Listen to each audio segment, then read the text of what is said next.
Γεια σε όλες και όλους. Ακόμα ένα επεισόδιο της Μάνας Gamer. Σήμερα έχω εδώ μια μεγάλη διασημότητα. Δεν ξέρω, θέλω να το πω αυτό πριν ξεκινήσουμε. Πριν σας πω ποιος είναι. Θέλω να πω ότι για μένα, εσείς θα τον δείτε, θα ακούσετε τον τίτλο του, θα ακούσετε και αυτά που έχει να πει, πολλά από τα οποία δεν τα περιμένετε θεωρώ, και θα δείτε έναν άνθρωπο με κύρος. Εγώ όμως, πριν τον άνθρωπο με κύρος, γνώρισα τον επιστήμονα, δηλαδή έχω έρθει σε επαφή με τη δουλειά του πριν πάρα πολλά χρόνια, παρότι δεν είμαι της ψυχιατρικής, της ιατρικής και της ψυχολογίας, πριν καν μάθω το όνομά του, πριν υπάρξει καν ως ιδέα, ας πούμε, το ότι κάποτε θα κάνω περιεχόμενο ή θα κάνω podcast, vidcast, ας πούμε, και θα μπορούσαμε να γνωριστούμε και να μιλήσουμε μαζί. Και για μένα είναι ένας από τους dream guests αυτού του podcast. Δηλαδή, από την ώρα που ξεκίνησα, επειδή το παρακολουθούσα χρόνια, ήμουνα σε φάση πω φαντάσου να κάνεις μια συζήτηση για τη βία στα παιδιά και για τη βία προς τα παιδιά με τον Γιώργο Νικολαίδη, κυρίες και κύριοι, ο οποίος είναι διευθυντής της Διεύθυνσης Ψυχικής Υγείας και Κοινωνικής Πρόνοιας του Ινστιτούτου Υγείας του Παιδιού και είναι ένας εξαιρετικός επιστήμονας. Είμαι πάρα πολύ χαρούμενη, ευχαριστώ πάρα πολύ, είναι πολύ μεγάλη μου τιμή που είσαι εδώ, προσπαθώ τον ελληνικό και μπορεί και να τον καταφέρω. Γιατί όπως είπαμε και πριν, ή πρέπει να μιλάμε και οι δύο στον πληθυντικό ή και οι δύο στον ελληνικό. Αυτό το Σωστά. πράγμα, ο ένας να μιλάει στον ελληνικό και ο άλλος στον πληθυντικό, δεν το θέλει ούτε ο Θεός ούτε ο διάολος. Σωστά. Ευχαριστώ πολύ για την πάρα πολύ τιμητική εισαγωγή που νομίζω ότι περιποιεί πάρα πολύ μεγάλη τιμή και σε ευχαριστώ, αλλά νομίζω ότι ήταν κάπως υπερβολική. Ναι, ναι, αυτά τα με τις εμνότητες τώρα εδώ λίγο κάπως, Όχι πια σε εντάξει. μάτια, ρε παιδί μου, δεν είναι και τόσο. Όποιος απορία μου πει να στείλω βιογραφικό να δείτε 30-40 σελίδες εκεί. Τρομερό έργο. Δεν είναι. Υπάρχει ένα ζήτημα στην επιστήμη. Έχει ξανασυζητηθεί σε αυτό το podcast. Ε, Υπάρχει ένα ζήτημα εκλαΐκευσης της επιστήμης. Εντάξει. Και υπάρχει ένα ζήτημα του πόσο υπάρχει κενό, χάσμα ή μεγάλη απόσταση χρονική έστω ανάμεσα σε αυτά που βλέπουμε στην έρευνα και σε αυτά που φτάνουν στα αυτιά και τα μάτια αυτού που είναι ο άμεσα ενδιαφερόμενος. Και τώρα Αυτό. αλλιώς θα ξεκινούσα, αλλά μια που το συζητάμε, έχω πάντα αυτή την αγωνία. Καμιά φορά, εδώ συζητάμε πολύ για τις οθόνες, ας πούμε, συζητάμε πάρα πολύ για την ψηφιακή γονεϊκότητα, για το τι πρέπει να κάνει ο γονιός, για το αν κινδυνεύουν τα παιδιά, δεν κινδυνεύουν τα παιδιά κλπ. Ε, Πολλή έρευνα, πολύ πράγμα, ας πούμε, και μάλιστα έρευνα που δεν λέει συνήθως αυτά που ακούγονται εκεί έξω. Έχω πολύ συχνά την αίσθηση ότι οι συζητήσεις μας, η βοήθεια από ψυχολόγους, από ψυχιάτρους, από ειδικούς της εκπαίδευσης και των παιδαγωγικών, δεν φτάνει εκεί που πρέπει. Ναι, αυτό είναι ένα κομμάτι που πια θεωρείται μέρος της ερευνητικής και επιστημονικής δουλειάς, δηλαδή της μετάφρασης της επιστημονικής και ερευνητικής δουλειάς στο κοινωνικό συγκείμενο. Δηλαδή κάπως αυτά που μπορεί να λένε κάποιοι άνθρωποι που είναι ειδικοί σε ένα ιδιαίτερο πεδίο και ξέρεις τώρα όσο περνάνε τα χρόνια, οι δεκαετίες, τα επιστημονικά πεδία βαθαίνουν και γίνονται όλο ένα και πιο ειδικά και υπερεξειδικευμένα. Μμμ. Οπότε και οι άνθρωποι που ανασχολούμαστε με ένα πεδίο μπορεί να έχουμε μια δική μας αργό που είναι σχεδόν ακατανόητη για τον κόσμο έξω από ένα ιδιαίτερο πεδίο. Λοιπόν, το πώς θα υπάρχει μια μετάφραση, μια μεταγραφή της πληροφορίας που μπορεί να είναι χρήσιμη για την κοινωνία από μια μικρή ομάδα ειδικών που ασχολείται υπερεξειδικευμένα με ένα ιδιαίτερο πεδίο για να μπορεί η κοινωνία να την μεταβολήσει και να την κάνει κάτι. Γιατί, πώς έλεγε ο παλιός, πάσα επιστήμη χωριζωμένη αρετής, πανουργία ουσοφία εστία. Δηλαδή, άμα δεν μπορεί να την κάνει κάτι χρήσιμο η κοινωνία, μια επιστημονική γνώση, τι δεν την κάνει. Όντως. Θεωρείται εκ των ουκάν αυτό να μπορείς να έχεις και μια τέτοια μετάφραση στο ιδίωμα που καταλαβαίνει ο μέσος ενημερωμένος άνθρωπος που είναι πολίτης της κοινωνίας μας. Σωστά. Βία, βία προς τα παιδιά, βία από τα παιδιά. Είχαμε χτίσει ένα πολύ δυσάρεστο γεγονός. Την ώρα που γυρίζεται αυτό το podcast, έχουμε μόλις έρθει σε επαφή με μια δολοφονία ενός παιδιού από ένα άλλο παιδί. Γιατί για παιδιά πρόκειται, άμα μιλάμε για παιδιά 17 και 15 ετών. Δεν θέλω καθόλου να μιλήσουμε γι' αυτό. Καθόλου όμως. Δεν είναι, νομίζω ότι δεν είναι δουλειά μας, ειδικά μια μέρα μετά, όταν κανείς δεν ξέρει. Ήδη βλέπω στα social, είναι τρομερό το ότι βλέπω ήδη στα social και από ανθρώπους που είναι επιστήμονες, με περγαμηνές. Είδα κάτι άλματα, λογικά, και κάτι, ναι, χωρίς να ξέρουμε ακόμα τι και πώς. Πολύ στενάχωρο. Εγώ γενικά σε διάφορους δημοσιογράφους που με προσέγγισαν σήμερα για να σχολιάσω το συμβάν, τους είπα ότι για τα συγκεκριμένα συμβάντα θέλω να είμαι πάρα πολύ επιφυλακτικός και ποτέ δεν βγαίνω να λέω.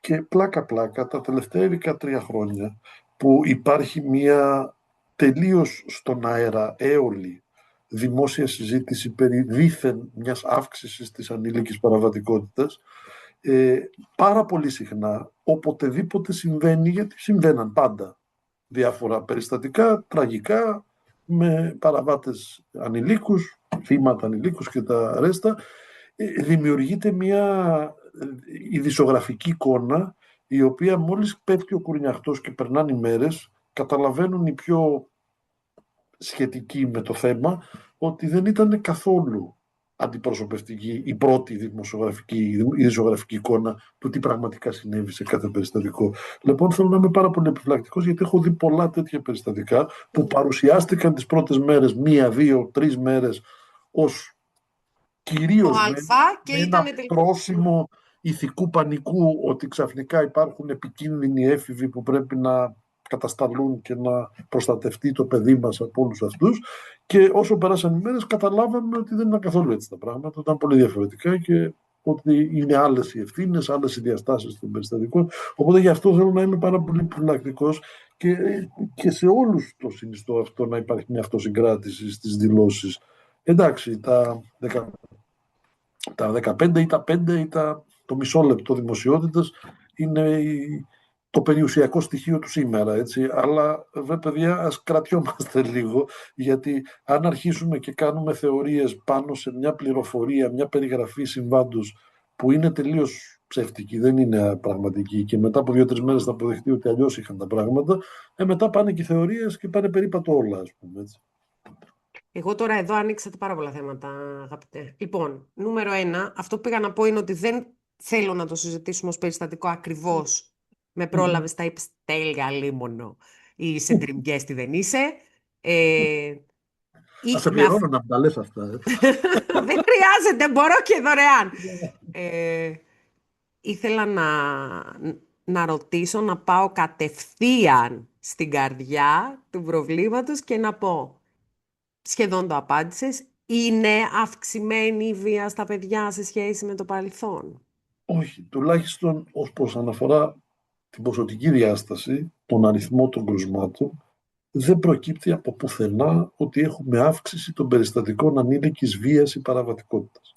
Αν δει κανένα στα στοιχεία της Eurostat, που παίρνει στοιχεία κυρίως από το δικαστικό μηχανισμό, τον εισαγγελικό και δικαστικό μηχανισμό, θα δει ότι πρώτον η Ελλάδα είναι σε μια από τις χαμηλότερες θέσεις στις χώρες της Ευρωπαϊκής Ένωσης στα περιστατικά ανήλικης παραβατικότητας ανά 100.000 πληθυσμού.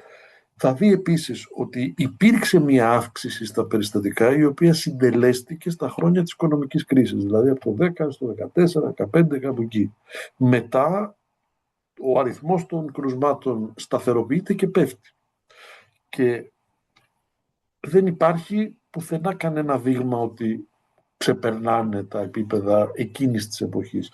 Η ίδια εικόνα προκύπτει και από τις περιοδικές έρευνες που κάνει το Ερευνητικό Πανεπιστημιακό Ινστιτούτο Ψυχικής Υγιεινής του Πανεπιστημίου Αθηνών για λογαριασμό του Παγκόσμιου Οργανισμού Υγείας, που κάνει ανά κάποια χρόνια έρευνα σε τυχαία επιλεγμένο δείγμα παιδιών με ανώνυμα ερωτηματολόγια του Παγκόσμιου Οργανισμού Υγείας και ρωτάει για τις εμπειρίες των παιδιών σε έκθεση σε βία συμβάντα.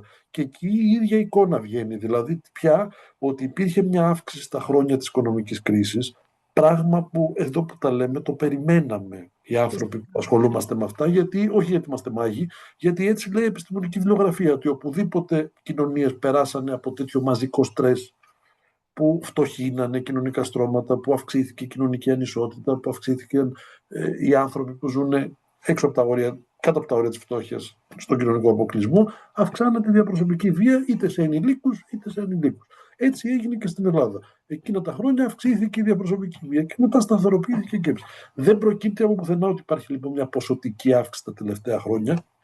Τα μόνα που προέκυψαν και έδιναν το έναυσμα για διάφορα σχόλια εδώ και κάποια χρόνια ήταν πρώτον κάποιοι πολύ έξυπνοι που σκέφτηκαν να συγκρίνουν τα νούμερα του 22 και του 23 της παραβατικότητας με τα νούμερα του 20 και του 21, λησμονώντας ότι το 20 και το 21 λόγω κορονοϊού η κοινωνία ήταν σε καραντίνα και ως εκ τούτου όλα ανεξαιρέτως τα εγκλήματα που τελούνται στο δημόσιο χώρο της ανήλικης παραβατικότητας συμπεριλαμβανόμενης ήταν μειωμένα σε σχέση με το μετά και τα επόμενα χρόνια διορθώθηκε το νούμερο στα πρώτερα επίπεδα. Να το πω απλά, μιας και αρχίσαμε να λέμε για τη μετάφραση των ενιών, το 20 και το 21 το μισό καιρό ήταν η χώρα κλειστή και τον άλλο μισό δεν κυκλοφορούσαν οι μισοί άνθρωποι γιατί φοβόντουσαν στον δρόμο. Οπότε πού να υπάρξει ανήλικη παραβατικότητα. Το ότι μετά διορθώθηκε στα πρώτερα επίπεδα διορθώθηκε, αλλά αυτό δεν λέει τίποτα. Το δεύτερο που επίσης προβάλλεται καμιά φορά ως ποσοτική διάσταση που υποστηρίζει αυτόν τον ισχυρισμό περί τάχα μου αύξηση της παραβατικότητας είναι το εξής. Σε διάφορα πράγματα, ειδικά σε αυτά που λέγονται εγκλήματα των ειδικών νόμων, που είναι ο νόμος περί όπλων, ο νόμος περί ναρκωτικών και ο κώδικας οδικής κυκλοφορίας, που μεταξύ μας σε αυτούς τους νόμους είναι και το κύριος όγκος της ανήλικης παραβατικότητας. Η ανήλικη παραβατικότητα και στην Ελλάδα και σε όλο τον αναπτυγμένο κόσμο δεν είναι ο Γιαγκούλας που θα σκοτώσει 5-6, είναι κυρίως ο έφηβος που πιάνεται με 2 τσιγαρινίκια, ο έφηβος που πιάνεται να κάνει σούζες ή οδηγάει μηχανάκι χωρίς δίπλωμα. Είναι αυτού του είδους τα δικήματα. Έτσι. Λοιπόν, σε αυτά λοιπόν τα δικήματα, τα τελευταία 5-6-7 χρόνια υπάρχει μια διαρκής αυστηροποίηση του νομικού πλαισίου. Παράδειγμα, το 2019 αλλάζει ο νόμος περί όπλων και η κατοχή, χρήση κροτίδων βεγγαλικών φωτοβολίδων ενιολογείται ως κακούργημα ίδιο με την κατοχή χειροβομβίδων, καλάζνικοφ, περιστρόφων και πάει λέγοντας. Ως εκ τούτου κάθε Κυριακή αστυνομία όλο και τσιμπάει κάποιο πιτσιρικά στα γήπεδα, ο οποίος πάει να λουφάρει καμιά κροτίδα, κανένα βεγγαλικό. Αυτός πάει πια για κακούργημα στον εισαγγελέα. Και πριν το 19 τσίμπαγε ανηλίκους κάθε Κυριακή αστυνομία στα γήπεδα που κάναν το ίδιο πράγμα. Απλώς τότε αλλά δεν πήγαιναν για κακούργημα. Δεν αυτό. Οπότε αυστηροποιώντας τους νόμους παράγουμε σε εισαγωγικά πιο πολλούς παραβάτες. Αν λέμε γι' αυτό, ναι, αλλά αυτό είναι ένα artifact του ότι αυστηροποιήσαμε το πλαίσιο. Και εδώ υπάρχει ένας προφανής κίνδυνος. Αν αρχίσουμε, επειδή αυστηροποιήσαμε τον νόμο και παράγουμε έτσι περισσότερους παραβάτες, βλέπουμε αυτούς τους περισσότερους παραβάτες και λέμε Παναγία μου, έχουμε πρόβλημα έκρηξης της παραβατικότητας των ανηλίκων. Άρα τι, θέλουμε ακόμα πιο αυστηρούς νόμους, αυτοί θα παράξουν ακόμα περισσότερους παραβάτες, μετά θα διαπιστώσουμε ότι θέλουμε έναν ακόμα περισσότερο αυστηρό νόμο και εκεί δεν θα βγει άκρη ποτέ. Και υπάρχουν παραδείγματα κοινωνιών που μπήκαν σε αυτό το αρνητικό σπιράλ, αγοράζοντας μια βινιέτα δημόσιας εικόνας του εφήβου που είναι απειλή για την κοινωνία, που είναι κίνδυνος. Οι ΗΠΑ είναι το καλύτερο παράδειγμα. Έτσι. Φυσικά, το χειρότερο παράδειγμα, sorry. Ναι, τους λέμε καλύτερους, δεν είναι καλύτεροι για τίποτα. Ναι. Θέλω να σου πω όμως ότι μπαίνοντας αυτό, μπήκανε σε μια τροχιά που επενδύουν κάθε χρόνο όλο και περισσότερο σε τεχνολογίες καταστολής και ασφάλειας. Ασφάλειας με την έννοια του security, όχι του safety. Και επιτήρησης.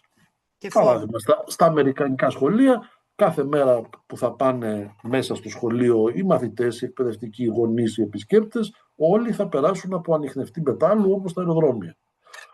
Παντού υπάρχουν κάμερες. Μέσα σε κάθε σχολικό κάμπους υπάρχουν οπλισμένες υπηρεσίες ασφάλειας. Και με όλη αυτή την επένδυση στην καταστολή και την επιτήρηση, οι ΗΠΑ φιγουράρουν σταθερά και με μεγάλη διαφορά πολύ χειρότερα από όλες τις χώρες του ΟΣΑ σε συμβάντα ανήλικης παραβατικότητας και βίας, είτε ποσοτικά είτε και ποιοτικά, στα θανατηφόρα, στα πολύνεκρα και πάει λέγοντας. Και φαίνεται πια ότι όσο πιο πολλοί επενδύουν σε τέτοιες τεχνολογίες καταστολής, τόσο χειρότερα κάνουν τα πράγματα και όχι καλύτερα. Γιατί ο φοβισμένος επιτίθεται. Γιατί αν πάμε σε μια κοινωνική συνθήκη Που το κάθε παιδί θα φοβάται το διπλανό του παιδί ότι μπορεί να είναι απειλή για το ίδιο. Που ο κάθε γονιός θα φοβάται ότι το παιδί του διπλανού γονιού μπορεί να απειλήσει το δικό μου παιδί. Αυτό θα παράξει περισσότερη βία από ό,τι υπάρχει. Γιατί ο φοβισμένος, ξαναλέω, επιτίθεται. Αν εγώ φοβάμαι ότι θα έρθετε με μαχαίρι, θα κατέβω εγώ με πιστόλι. Ο τρίτος θα κατέβει με καλάζνικο. Ο τέταρτος με μπαζούκας. Και πάει λέγοντας. Θα ποντάρουμε συνεχώς σε ολοένα και περισσότερη βία, τάχα για να προστατευτούμε, και αυτό θα μας έχει ρουφήξει.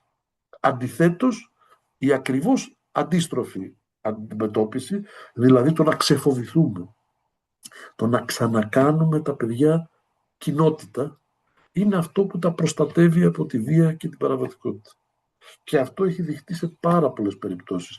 Από τον τρίτο κόσμο και τις φαβέλες των μεγαλοπόλων της Λατινικής Αμερικής και της Τζενεκεδουπόλης της Αφρικής, που εκεί υπάρχουν όντως παραβατικά παιδιά και πολύ ζώρικα, σε συνθήκες ανομίας που ζουν εκατομμύρια άνθρωποι, και που κάποιος εκείνα τα μέρη που οι ειδικές δυνάμεις των αστυνομιών μπαίνουν και βγαίνουν χωρίς να τολμάνε να μείνουν μέσα στη φαβέλα, εκεί σκέφτηκε κάποιος να πάει σε αυτά τα παιδιά που ζουν με τον κάνι στην τσέπη και τις κόκκες και τα σχετικά, να τους πει: έλα ρε μεγάλε, να σε μάθω ένα μουσικό όργανο, να στήσουμε μια συμφωνική ορχήστρα.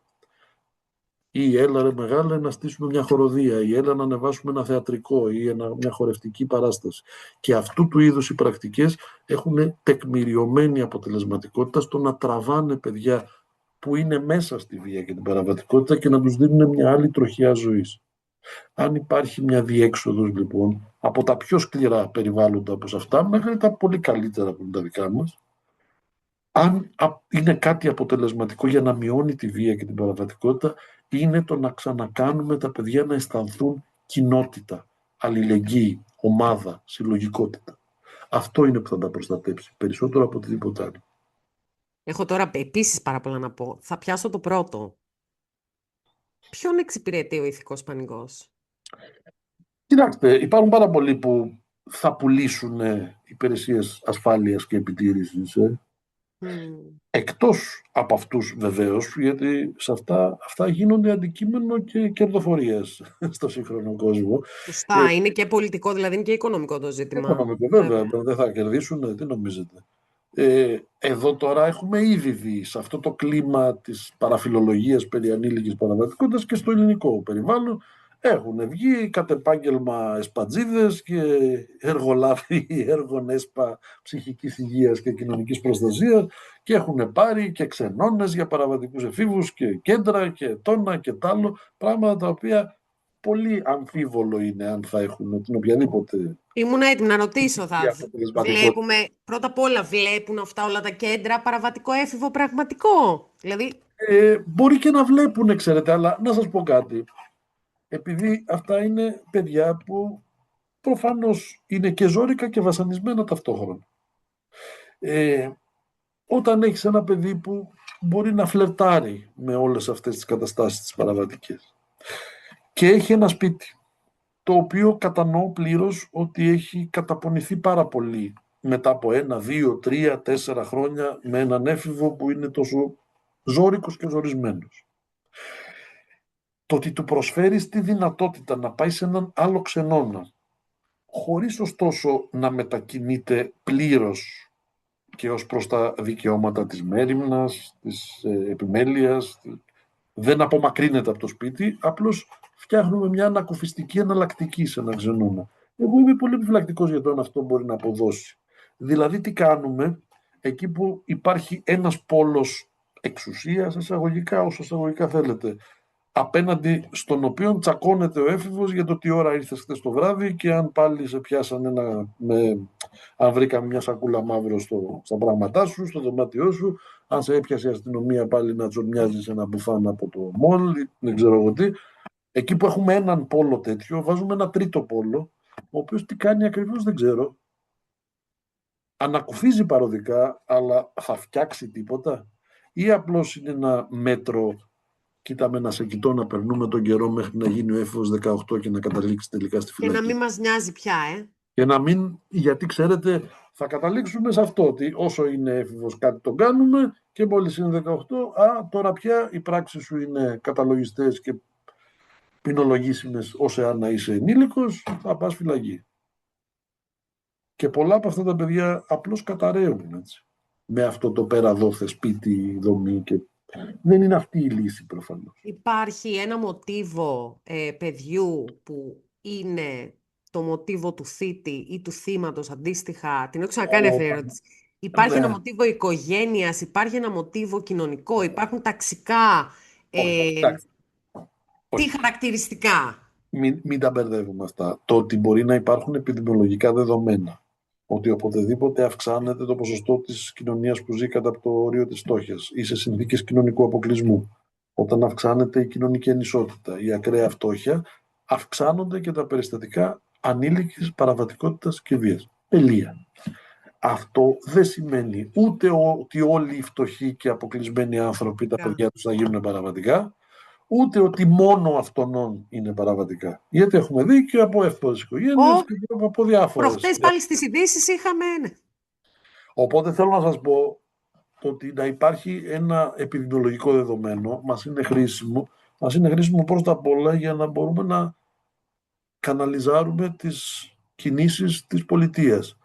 Και βέβαια ο κοινωνικός αποκλεισμός της οικογένειας με παιδιά ή η κοινωνική ανισότητα και το να υπάρχει ένα κομμάτι της κοινωνίας το οποίο να είναι πολύ συμπιεσμένο κοινωνικο-οικονομικά, αυτό εγκυμονεί πάρα πολλούς κινδύνους για τα παιδιά, όχι μόνο για την παραβατικότητα και για τη θυματοποίησή τους, για τη βία που θα υποστούν, για άλλες διαστάσεις της διαδρομής τους, δηλαδή για την σωματική τους υγεία, για την ψυχική τους ευεξία, για την εκπαιδευτική τους επίδοση, για πάρα πολλά πράγματα. Για τις επιλογές τους αργότερα. Ναι. Οπότε έχουμε πάρα πολλούς λόγους να θέλουμε αυτά τα νοικοκυριά να επιλεκτικά να ενισχυθούν πολύ περισσότερο και αυτό γίνεται σε κοινωνίες που είναι πιο συντεταγμένο το λεγόμενο. Ναι, μπράβο, πού γίνεται ήθελα να ρωτήσω. Όχι, κοιτάξτε να σας πω τώρα, μερικά από αυτά, ειδικά της κοινωνικής προστασίας, δεν είναι πράγματα που συμβαίνουν μόνο στη φαντασία κάποιου τοπικού σοσιαλισμού. Είναι πράγματα του υπαρκτού καπιταλισμού. Δηλαδή είναι πράγματα που ζουν, λειτουργούν και εξελίσσονται σε κοινωνίες δίπλα μας, γιατί πια δεν αφορούν μόνο τις πιο οικονομικά ανεπτυγμένες ευρωπαϊκές κοινωνίες. Υπάρχουν και άλλες κοινωνίες που είναι συγκρίσιμες με την ελληνική σε δείκτες κοινωνικο-οικονομικής ανάπτυξης, οι οποίες έχουν υιοθετήσει πάρα πολλές από αυτές τις πρακτικές της στήριξης της γονεϊκότητας, της οικογένειας με παιδιά, του παιδιού να μην θυματοποιείται, του παιδιού να το προστατεύουμε, να το πλαισιώνουμε άμα παραβατεί ή φλερτάρει με την παραβατικότητα, που το φροντίζουμε το παιδί. Η επένδυση στην παιδική προστασία είναι κάτι που έχει υπάρξει τουλάχιστον στο ευρωπαϊκό περιβάλλον πια και σε χώρες που υπολείπονται της Ελλάδας σε δείκτες οικονομικής ανάπτυξης. Η Ελλάδα τι κάνει? Η Ελλάδα δυστυχώς κάνει ένα βήμα μπρος, ένα πίσω. Δηλαδή, δεν θέλω να είμαι ισοπεδωτικός, γιατί υπάρχουν θετικές εξελίξεις και μέτρα και προσπάθειες. Απλώς δεν υπάρχει καμία συστηματικότητα ή καμία διάθεση μιας ριζικής τομής που να τραβήξει τα πράγματα πραγματικά μπροστά. Και αυτό, τουλάχιστον εγώ που τα τελευταία 21 χρόνια συνέχεια είμαι σε επικοινωνία και με το τι γίνεται στο ευρωπαϊκό περιβάλλον, επειδή στο ευρωπαϊκό περιβάλλον γίνονται άλματα, πραγματικά άλματα στην τελευταία 20 ετία στην παιδική προστασία, όταν εμείς απλώς πάμε σημειωτών, υπάρχουν κάποια μέτρα που είναι θετικά, μετά υπάρχουν και κάποια που είναι οπισθοδρόμηση και πάμε μπρος-πίσω και άντε πώς θα εφαρμόσουμε το ένα και στην εφαρμογή θα τσακίσουμε και τη μισή χρηστική αξία του θετικού μέτρου, έτσι όπως θα το εφαρμόσουμε. Και πάει λέγοντας, όταν λοιπόν είμαστε σε αυτό εμείς και τα τελευταία και τα 20 χρόνια, και το λέω αυτό με τα λόγου γνώσης, γνωρίζοντας ότι αυτό αφορά όλους τους πολιτικούς διαχειριστές που περάσανε τα τελευταία 20 χρόνια και που παρελάβουν ζητώντας την ψήφο, ως εκ τούτου δεν είναι μια κομματική τοποθέτηση αυτή που κάνω, αφορά σχεδόν όλα τα κόμματα της εξουσίας που έχουν αναλλαγή στην κυβέρνηση. Και οι δίπλα κάνουν άλματα, όταν εμείς κάνουμε σημειωτών, η απόσταση ανάμεσα στην ελληνική πραγματικότητα και στο ευρωπαϊκό δεδομένο μεγαλώνει. Μεγαλώνει κάθε χρόνο. Γιατί οι άλλοι τρέχουν και εμείς κάνουμε σημειωτών. Και εμείς, ναι, κατάλαβα. Οπότε, μερικές διαστάσεις της παιδικής προστασίας στην Ελλάδα πλέον δεν είναι συγκρίσιμες με καμία ευρωπαϊκή χώρα, και όταν λέω ευρωπαϊκή, πια σε αυτό το σημείο εννοώ τη γεωγραφική Ευρώπη, ούτε καν την Ευρωπαϊκή Ένωση. Είναι συγκρίσιμες μόνο με καταστάσεις που υπάρχουν στην Ασία και την Αφρική. Θα ξεκολλήσουμε από την Ευρώπη, θα κολλήσουμε στην Ασία και στην Αφρική. Στην όχι σε παιδική όλη την προστασία Ασία. είμαστε έτσι πάντως. Παράδειγμα, ένα παιδί που κινδυνεύει σπίτι του. Σε όλη πια τη γεωγραφική Ευρώπη, επιμένω, δεν είναι καν στην Ευρωπαϊκή Ένωση. Στις χώρες που δεν είναι στην Ευρωπαϊκή Ένωση, που είναι πιο φτωχές, της Ανατολικής Ευρώπης, της Βαλκανικής. Ένα παιδί που διαπιστώνει η κοινωνία ότι κινδυνεύει σπίτι του, δεν θα πάει ούτε σε νοσοκομείο, ούτε σε αστυνομικό τμήμα όπως πήγαινε παλιότερα και ευτυχώς σταμάτησε αυτό, ούτε σε ίδρυμα. Θα πάει σε μια ανάδοχη οικογένεια. Γιατί ξέρουμε 80 χρόνια πια ερευνών έχουν αποδείξει ότι τα ιδρύματα, ακόμα και τα καλύτερα και τα πιο μοντέρνα, Είναι ιδρύματα, τέλος. Τι να είναι λέμε. ιδρύματα, δηλαδή είναι βλαπτικά για τα παιδιά. Οι διεθνείς στατιστικές της UNICEF λένε ότι ένα παιδί που θα τοποθετηθεί σε οποιοδήποτε ίδρυμα, κοσμικό, εκκλησιαστικό, δημόσιο, ιδιωτικό, παλιωμοδίτικο με σοβάδες που πέφτουν σε άσπρους τοίχους, νοσοκομιακούς, ή μοντέρνο με θαλασσιές και ροζ γωνιές και λούτρινα αρκουδάκια. Σε οποιοδήποτε ίδρυμα έχει 85% πιθανότητες να ξανακακοποιηθεί σωματικά μόνο και μόνο από τα άλλα παιδιά με τα οποία συνήκει στο ίδρυμα, και 25 με 30% πιθανότητες να κακοποιηθεί σεξουαλικά από τα άλλα παιδιά με τα οποία συνήκει στο ίδρυμα, και αυτά θα γίνουν συνήθως και τον πρώτο καιρό μόλις τοποθετηθεί ένα παιδί στο ίδρυμα. Σαν να βλέπω Πέρα, αυτά που ακούμε για τις φυλακές, έτσι, χωρίς να έχω διαβάσει μα πάρα είναι το πολύ. ίδιο πράγμα. Είναι ένα περιβάλλον που ένα μάτσο τραυματισμένα παιδιά, και ξέρετε ότι ο τραυματισμένος, όπως λέγαμε και πριν, επιτίθεται πολύ συχνά, έτσι, χωρίς προηγούμενους δεσμούς μεταξύ τους, δεν τους συνέχει ούτε η ψυχολογική τους σχέση, ούτε η βιολογία τους, έτσι. Μένουν εκεί και προφανώς εκεί αναπτύσσονται όλη αυτή η παθολογία των σχέσεων.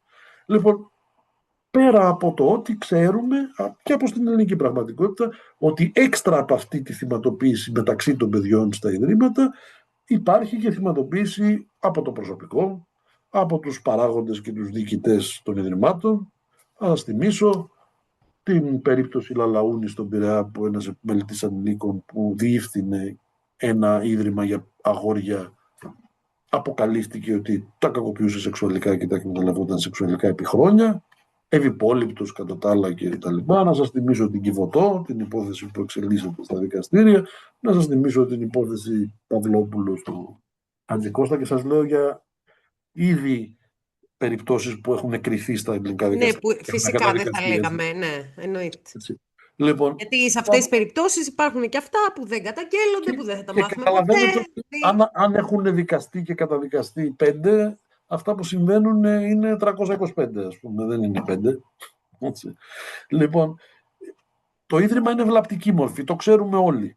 Λοιπόν, σε όλη τη γεωγραφική Ευρώπη, ένα παιδί που κινδυνεύει στο σπίτι του, δεν θα το πάρουμε από εκεί που κινδυνεύει για να το πάμε εκεί που θα κακοποιηθεί σίγουρα ξανά. Στην Ελλάδα το κάνουμε.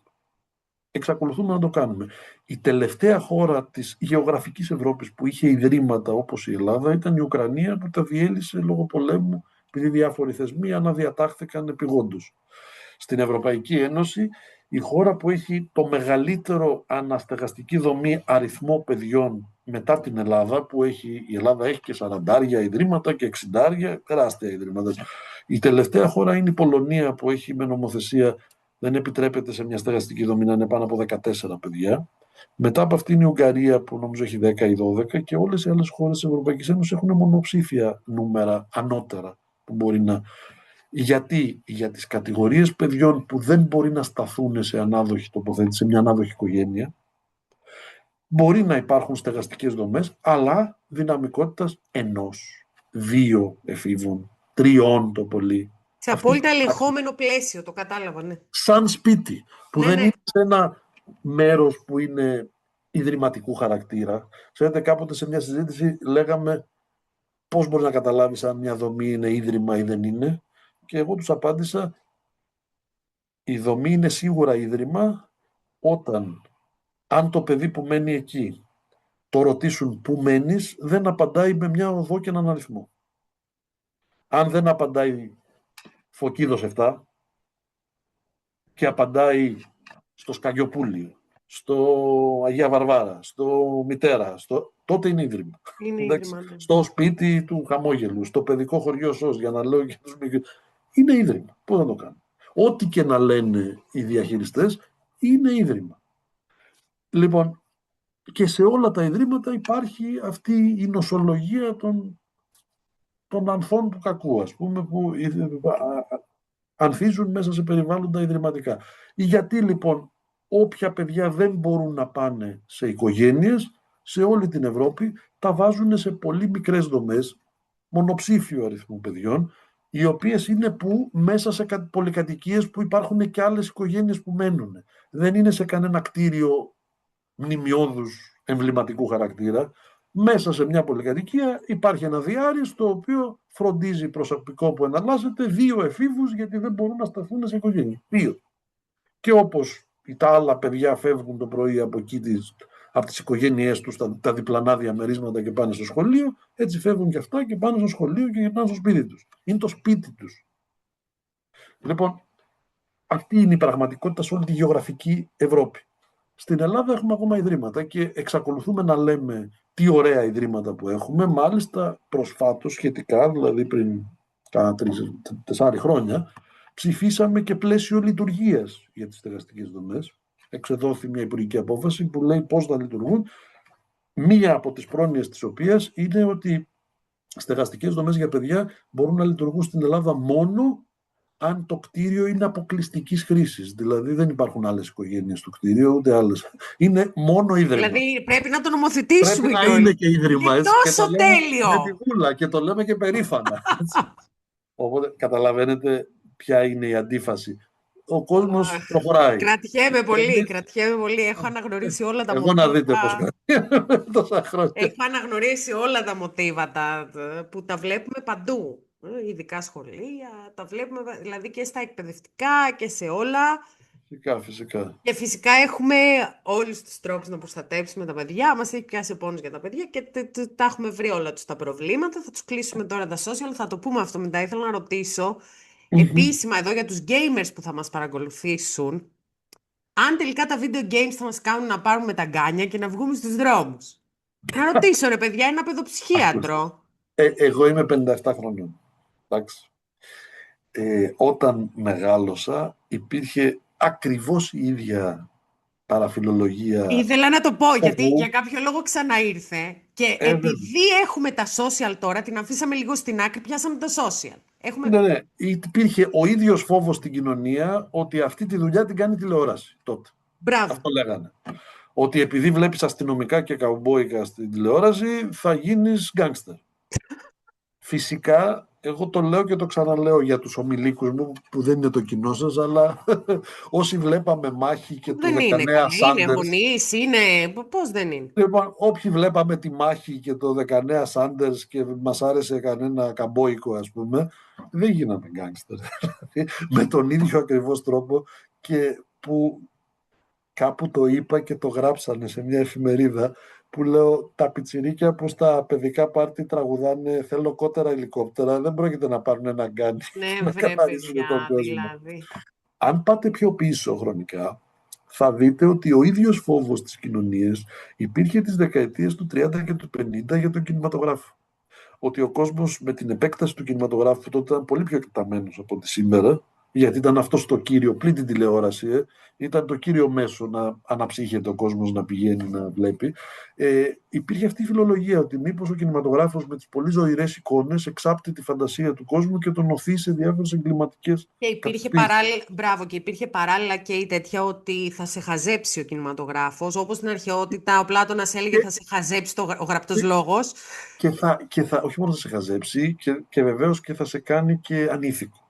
Ναι, όλα αυτά πάνε Η πακέτο, ίδια δηλαδή. η ίδια ακριβώς φιλολογία, και αυτό επίσης θέλω να το πω, ας πούμε, αν διαβάσετε λογοτεχνία ή άλλες πηγές, ειδικά του δεύτερου μισού του 19ου αιώνα, που είναι η περίοδος της έκρηξης του διηγήματος και μυθιστορήματος, που και λόγω της τυπογραφίας και πώς Ναι, ναι. εξελίσσεται. Το Υπάρχει μεταπτυχιακό μου είναι αυτό, ακριβώς γιατρέ. το ίδιο φόβος. Ακριβώς ο ίδιος φόβος. Ότι επειδή διαβάζουμε μυθιστορήματα, αυτό εξάπτει τις φαντασίες, πυροδοτεί, αναμοχλεύει πάθη και ότι θα οθήσει ανθρώπους στην ανηθικότητα και στο έγκλημα.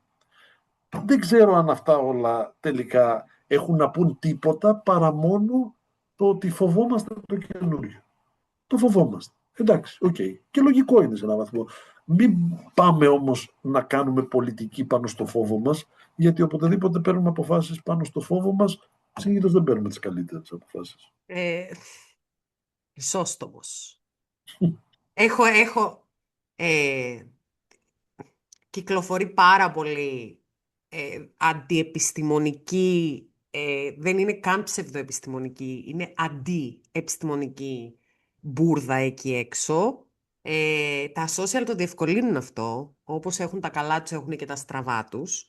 Ε, Εκεί ο καθένας διατείνεται ό,τι θέλει στον. Μπράβο. Δηλαδή, και βλέπω και τελευταία στην Ελλάδα περιεχόμενο το οποίο έχω δει στην Αμερική τα τελευταία χρόνια, θεωρώ εκ του πονηρού κυκλοφορεί, είναι μια άλλη συζήτηση αυτή, για το ότι τα social επειδή σκρολάρεις θα πάθεις δέπη.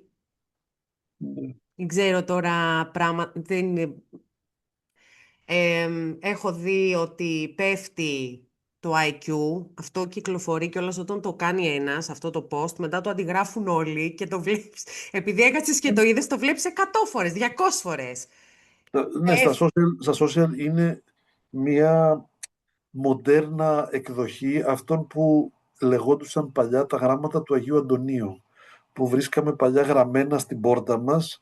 Γράψε αυτό το γράμμα, ο κύριος Παπαδόπουλος που δεν το έγραψε έπαθε καρκίνο η κόρη του και η κυρία Χρυσούλα που το έκανε κέρδισε το Και προπόα. μετά στα mail, άμα δεν το κοινοποιήσεις, ήταν οι αλυσίδες των email, θα έρθει ο κλόουν το βράδυ στο δωμάτιό Ναι, σου. ναι, ναι, και θα σου πει γιατί δεν το έκανες.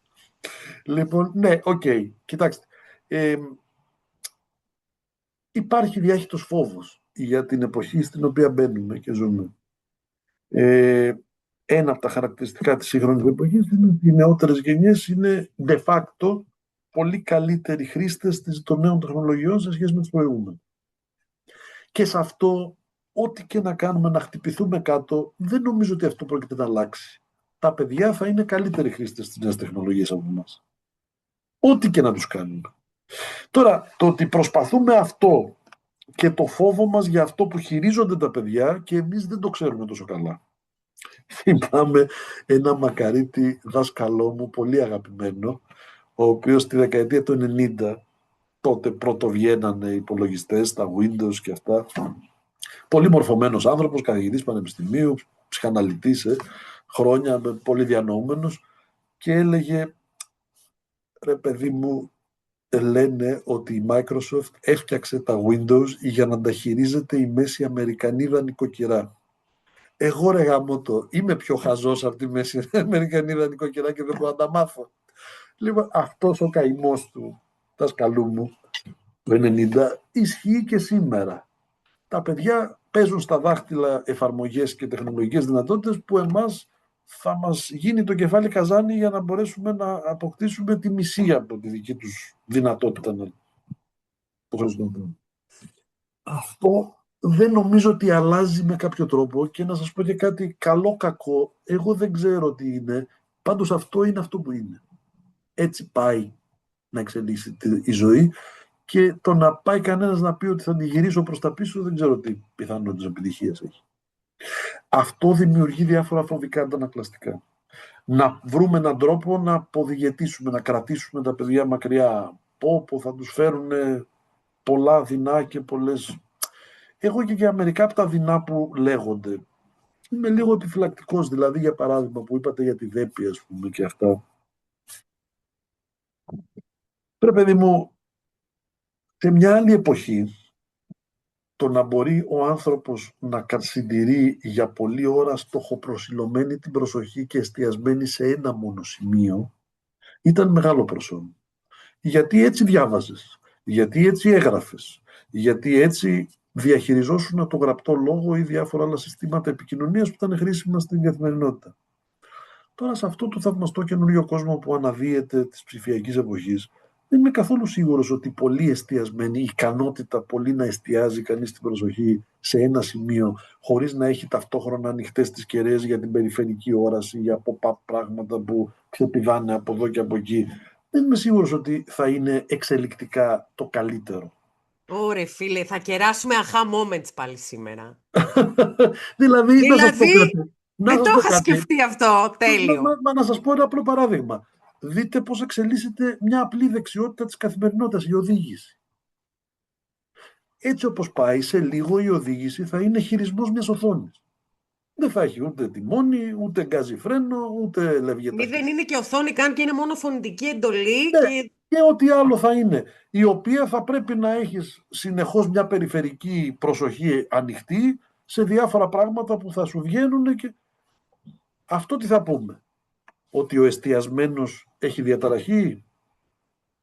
Ξέρετε, σε διάφορα πράγματα στην ψυχική υγεία κινδυνεύει κανείς να πάρει το κοινωνικά αποτελεσματικό στο σήμερα, να το πάρει για οικουμενική αλήθεια. Και αυτό είναι λάθος. Παράδειγμα, αν έκανε κανένας καλή έρευνα, με σωστή μεθοδολογία, στην ελληνική κοινωνία του 50, για την ψυχική κατάσταση των παιδιών χωρισμένων γονιών, είναι πολύ πιθανόν να έβγαζε ότι τα παιδιά των χωρισμένων γονιών έχουν αυξημένη συχνότητα να έχουν διάφορες ψυχικές διαταραχές, κοινωνικές καταστάσεις πιο δύσκολες, χαμηλότερες εκπαιδευτικές επιδόσεις και όλα αυτά.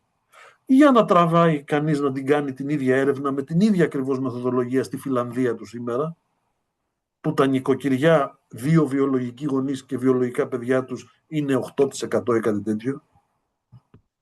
Είναι πολύ πιθανό η ίδια έρευνα να σου βγάλει ότι τα παιδιά των μη χωρισμένων γονιών είναι αυτά που έχουν διαταραχές. Δηλαδή, ακριβώς. θέλω να πω, Και τώρα είναι και ανοίγει ένα μεγάλο ζήτημα εδώ για το πώς διαβάζουμε τις έρευνες, γιατί αυτό είναι το trigger μου που λέγαμε πριν αρχίσουμε το recording. Μόλις ναι. δω εγώ ειδικό που τον σέβεται ο κόσμος και τον αγαπάει να λέει οι έρευνες λένε, και οι έρευνες αυτές, μισό γιατί τώρα εδώ τι συμβαίνει, δεν με ξέρει η μάνα μου και δεν είμαι ψυχολόγος ούτε ψυχίατρος, αλλά αυτές τις έρευνες που ισχυρίζεται ο άλλος ότι δείχνουν ας πούμε ότι τα social media χειροτερεύουν την ψυχική υγεία των παιδιών. Ναι, Ναι, τώρα εντάξει.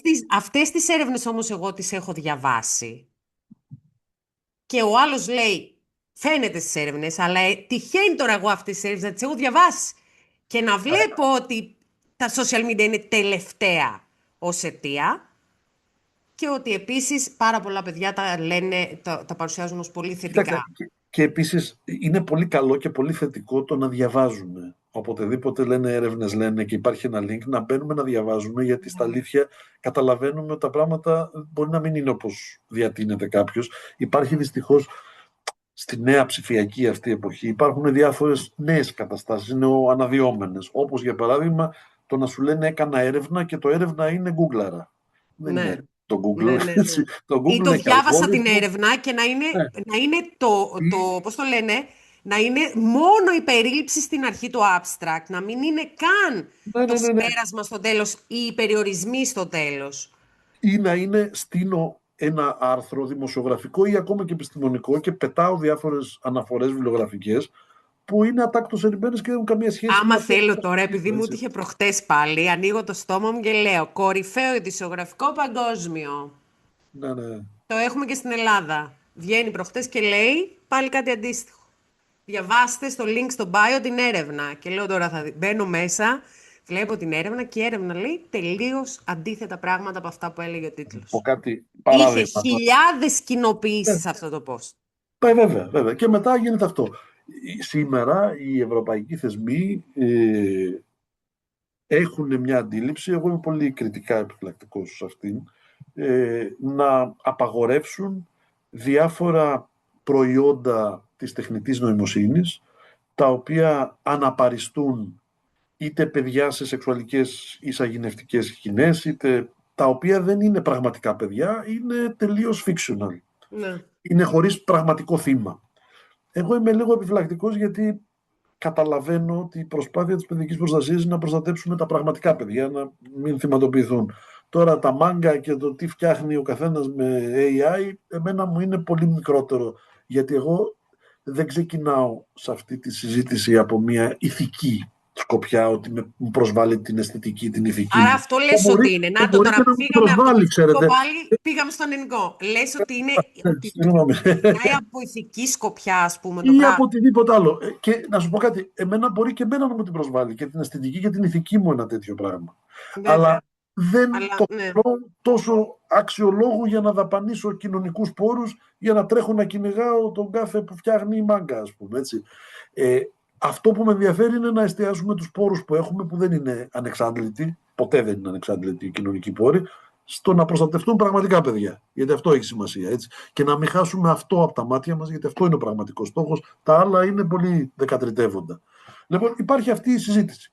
Ένα από τα επιχείρηματα που παρουσιάζονται για το ότι πρέπει να γίνει αυτό είναι ότι έρευνες λένε, που λες, Ανάψω το φως. ότι. Ναι. Ακούω. Δεν έχω φύγει Με αυτό δευτερόλεπτο. που είπα, άναψε το φως. Λοιπόν, έρευνες λένε ότι το να υπάρχουν αναπαραστάσεις παιδιών γυμνών χωρίς αυτά να αναπαριστούν πραγματικά παιδιά, χωρίς πραγματικά θύματα δηλαδή παιδιά, είναι παράγοντας που μπορεί να κάνει τους παιδόφιλους να υποτροπιάσουν και να την πέσουν σε κάποιο πραγματικό παιδί. Και τους λέω, ρε παιδιά, είμαστε με τα καλά μας. Ένα παιδόφιλο μπορεί να του δώσει πυροδοτικό ερέθισμα για να ξαναυποτροπιάσει και το να δει ένα παιδί στον δρόμο. Τι θα κάνουμε, απαγορέψουμε τα παιδιά να κυκλοφορούν, μην τυχόν και τα δει ένας παιδόφιλος και πάθει trigger να ξανατιπέσει σε παιδί. Είναι η ευθύνη του παιδιού που κυκλοφορεί στον δρόμο ή του μάγκα ή του οτιδήποτε άλλο. Ή του γονιού του παιδιού που έχει παιδί και το έχει έξω στον δρόμο. Για όνομα του Θεού, γιατί αλλιώς θα πάμε σε μια λογική ότι φταίει το παιδί που εμφανίστηκε και πυροδότησε στον παιδόφιλο. Και πώς θα το λύσουμε το πρόβλημα όμως? Θα έρθει τώρα ο συνήγορος του διαβόλου και θα σου πει, αφού είσαι ψυχίατρος, πες μου, τι φταίει και συμβαίνουν όλα αυτά. Ποια είναι τα αυτά τώρα? Ας συνονοηθούμε. Εγώ αρχίσαμε τη συζήτηση για τα social και για αυτά. Σήμερα υπάρχει εν εξελίξει σε όλη την Ευρώπη και η δική μας κυβέρνηση είχε εξαγγείλει ότι στο καλοκαίρι θα ψηφίσει μια σειρά από απαγορεύσεις για τα παιδιά για τα social. Αυτά στο δυτικό κόσμο, και έχει μια σημασία να το καταλάβουμε. Εδώ αυτό. Το είχα. Ναι, στο δυτικό κόσμο τα ξεκίνησε η Αυστραλία εδώ και λιγότερο από ένα χρόνο. Πριν την Αυστραλία έχει ξεκινήσει από μεγάλο. Μπροστάρης είναι ένας πολύ συγκεκριμένος διάσημος καθηγητής πανεπιστημίου στη Νέα Υόρκη και υπάρχει μια συζήτηση, τέλος πάντων, ότι έχει επαφές με συγκεκριμένα κέντρα, χριστιανό. Ναι, αλλά εγώ απλώς λέω ότι σε αυτούς που λένε ότι η εμπειρία για το πώς πάει η εφαρμογή τέτοιων μέτρων απαγορεύσεων έρχεται μόνο από την Αυστραλία που τα υπέβαλε από 1η του 2006, έχω να αντιτείνω ότι, παιδιά, hello, τέτοιες απαγορεύσεις έχει επιβάλει εδώ και δεκαετίες το Ιράν. Έχει εδώ και πάνω από 10 χρόνια η Κίνα.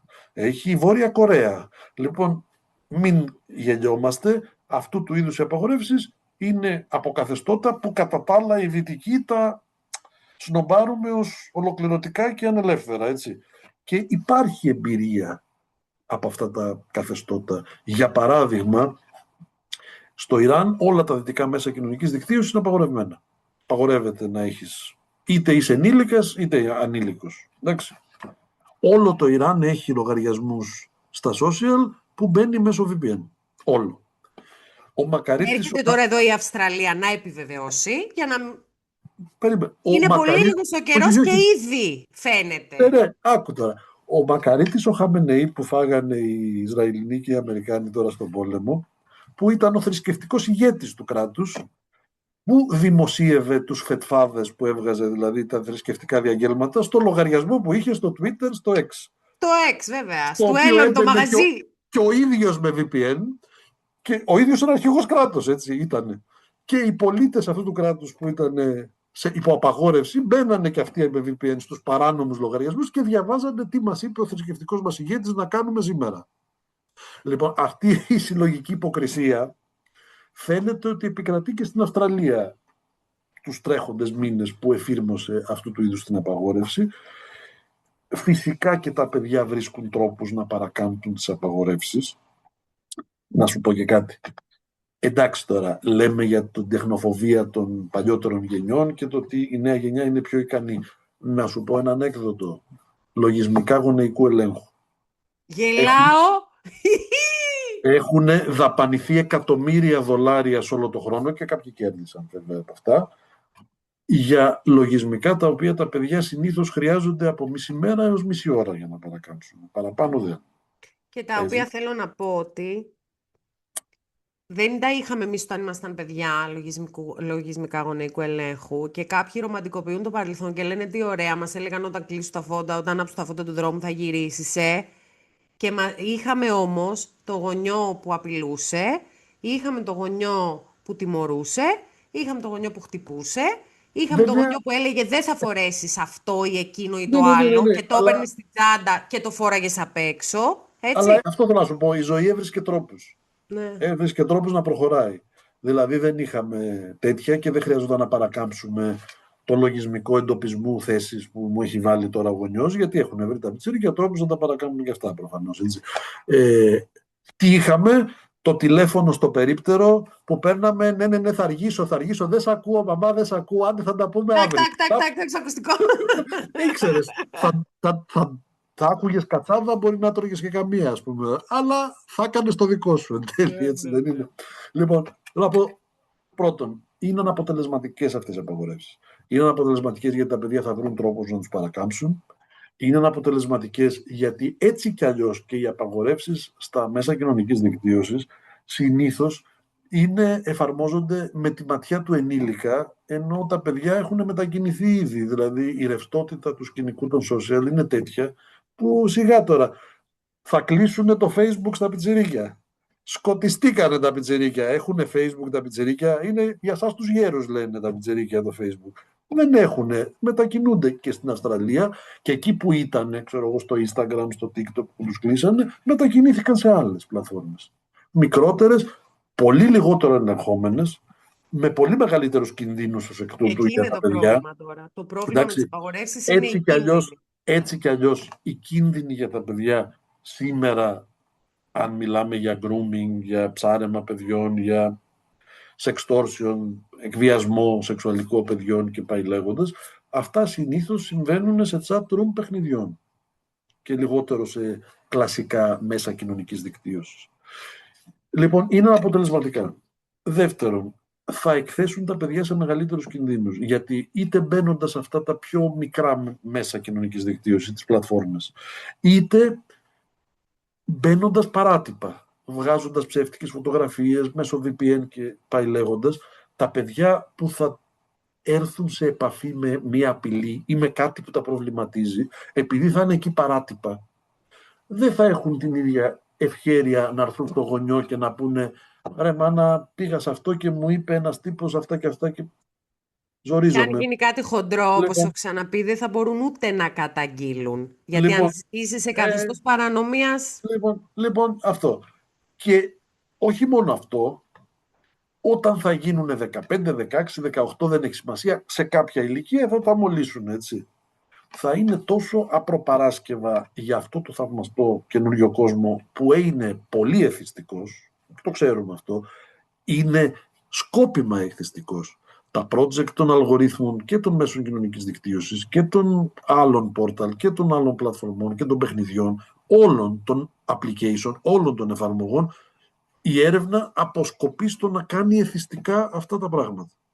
Δεν μ' αρέσει ο ορθισμός. Ναι, αλλά λοιπόν και έχεις κάποια παιδιά που πες ότι τα έχεις καταφέρει και τα έχεις κρατήσει μακριά από όλα αυτά και στα 16 τα πετάς στον ωκεανό. Θέλω να πω ότι υπάρχει διαφορά, για να το εξηγήσω. Υπάρχει διαφορά ανάμεσα στο engaging και στο εθιστικό με την έννοια της παθογένειας, της παθολογίας. Και επειδή... Καταλαβαίνεις τι λέω, ότι... Εγώ καταλαβαίνω, αλλά επειδή είστε και ψυχίατρος, αγαπητέ μου. Δηλαδή, να πω κάτι πολύ παλιακό, έτσι. Θυμάμαι πιο παλιά, όταν ήμουν εγώ παιδί, διάφορες οικογένειες πιο συντηρητικές, έτσι, που είχαν και πιο θρησκευτικό, έτσι, που κρατάγαν ιδιαίτερα τα παιδιά και ιδιαίτερα τα κορίτσια μακριά από κάθε κοινωνική επαφή, μην τυχόν και πρώιμα αναπτύξουν τη σεξουαλικότητά τους. Αυτές ήταν οι πρώτες που μέναν έγκυες στην εφηβεία. Ναι. Γιατί βγαίνανε σε έναν κόσμο για τον οποίο δεν είχαν προετοιμαστεί καθόλου, ρε παιδί. Και εδώ αυτό που κάνει λοιπόν η Αυστραλιανή κυβέρνηση και πάει να κάνει και η Ευρωπαϊκή Ένωση και η κυβέρνηση η παρούσα η δικιά μας και η κυβέρνηση του Μακρόν στη Γαλλία και μια σειρά από άλλες κυβερνήσεις και του Σάντσες στην Ισπανία, είναι τραγικό υπό την έννοια πια, βάζοντας αυτές τις απαγορεύσεις με το αυστραλιανό μοντέλο το λεγόμενο, δηλαδή αναθέτοντας την επιτήρηση των απαγορεύσεων στις ίδιες τις εταιρείες των μέσων κοινωνικής δικτύωσης. Και ταυτόχρονα παρετούμενοι ως κράτος από οποιοδήποτε έλεγχο στο τι κάνουν οι εταιρείες και πόσο εθιστικούς αλγορίθμους φτιάχνουν για τις εφαρμογές τους. Γιατί αυτό πάει πακέτο. Δηλαδή, λέμε στον Χ που έχει την πλατφόρμα, το Χ μπορεί να είναι και το X,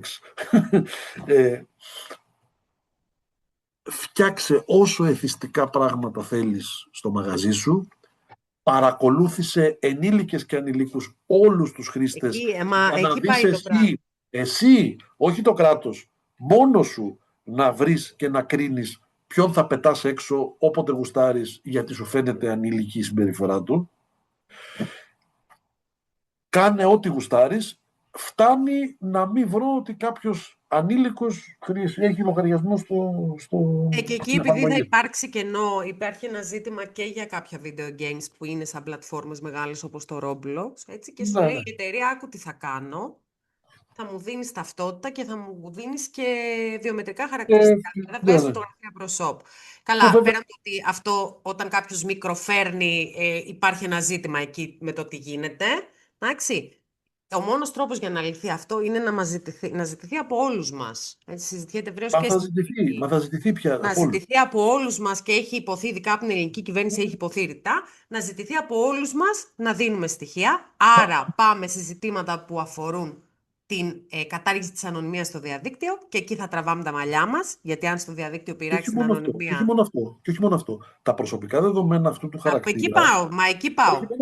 δεν έχουν να κάνουν μόνο με την ανωνυμία και την επωνυμία. Έχουν να Μπράβο. κάνουν με το ότι είναι το σύγχρονο Ελντοράντο για τις εταιρείες της τεχνολογίας της ψηλής. Πας λοιπόν να τους Γιατί δώσει... αυτά θέλουν για να σου Μπράβο. φτιάξουν tailor-made αλγορίθμους που να είναι ακόμα πιο εθιστικοί, ειδικά για σένα, και να σε Ούτε πιάνουν καν από αυτό. κάτω. Διαφήμιση κατευθείαν. Μπαμ, σου έρχεται αυτό που... Διαφήμιση, αλλά σου λέω και αυτό. Δηλαδή, ειδικά για το εθιστικό κομμάτι, γιατί επιμένω σε αυτό, ήταν πολύ μεγάλη συζήτηση και στην Αυστραλία τους τελευταίους μήνες του 2025, γιατί ήταν πολύ εμφανές ότι η κυβέρνηση Αυστραλιανή είχε δώσει τελείως γη και είδωρ στις μεγάλες εταιρείες, λέγοντάς τους κάντε ό,τι γουστάρετε. Εγώ απλώς δεν πρόκειται να σας ελέγξω για τίποτα. Ενώ Και θα μπορούσε πολύ απλά να ο υπάρχει... αντίλογος που είχε αρθρωθεί στην Αυστραλιανή κοινωνία ήταν, ρε παιδιά, δεν μπορεί να ξέρουμε ότι κάτι είναι βλαπτικό, το ετοιμάζουν, το εξελίσσουν και εμείς να λέμε κάνε ό,τι θέλεις, απλώς μην το δίνεις σε παιδιά. Δηλαδή φαντάσου να λέμε ότι παράγεις ηρωίνη μεγάλε, μια χαρά κάνω ό,τι γουστάρεις, μόνο μην τη δίνεις σε παιδιά. Κάν την όσο πιο εθιστική γίνεται. Να την παράγεις, να την εξελίσσεις, να την κάνεις ακόμα πιο εθιστική, μόνο που θα τη δίνεις μόνο σε άτομα πάνω του 15, του 16, του 18. Τι θα το λέγαμε αυτό.